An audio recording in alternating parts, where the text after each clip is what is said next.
DCM DK Shivakumar ಅವರಿಗೆ ಅದೊಂದೇ ದೊಡ್ಡ ಆಸೆಯಂತೆ.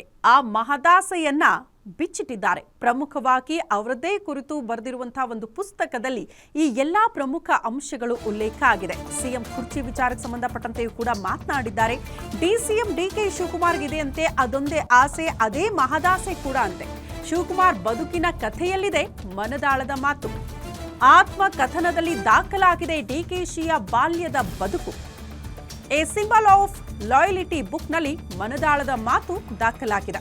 ಡಿಕೆ ಶಿವಕುಮಾರ್ ಅಂದ್ರೆ ಕೆಲವರಿಗೆ ಭಯ ಹುಟ್ಟಿಸುವ ಮನುಷ್ಯ, ಭಯಂಕರ ಕೋಪಿಷ್ಟ, ಡೋಂಟ್ ಕೇರ್ ವ್ಯಕ್ತಿತ್ವ, ಈ ಎಲ್ಲಾ ವಿಚಾರಗಳು ಅದರಲ್ಲಿ ಉಲ್ಲೇಖ ಆಗಿದೆ.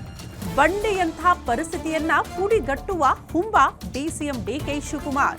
ಡಿಕೆ ಶಿವಕುಮಾರ್ಗೆ ಮುಖ್ಯಮಂತ್ರಿ ಆಗೋದೇ ಮಹದಾಸೆಯಂತೆ. ಪುಸ್ತಕದಲ್ಲಿ ಡಿಕೆ ಬಗ್ಗೆ ಈ ಎಲ್ಲಾ ಅಂಶಗಳು ಕೂಡ ಉಲ್ಲೇಖ ಆಗಿದೆ. ಡಿಕೆ ಶಿವಕುಮಾರ್ಗಂತೂ ಖಂಡಿತವಾಗ್ಲೂ ಆಸೆ ಇದೆ. ಕೆಲಸ ಮಾಡಿದ್ದೀನಿ, ಪಕ್ಷಕ್ಕಾಗಿ ದುಡಿದಿದ್ದೀನಿ, ಒಬ್ಬ ಸಾಮಾನ್ಯ ಕಾರ್ಯಕರ್ತನಾಗಿ ಪಕ್ಷ ಕಟ್ಟಿದ್ದೀನಿ, ಪಕ್ಷವನ್ನ ಅಧಿಕಾರಕ್ಕೆ ತರುವಲ್ಲಿ ಶ್ರಮ ಪಟ್ಟಿದ್ದೀನಿ.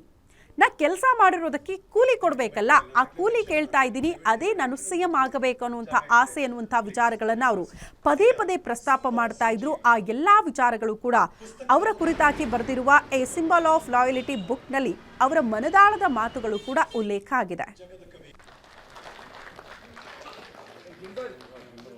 ನಿಷ್ಠೆಯ ಪ್ರತೀಕ, a symbol of loyalty, DK Shivakumar.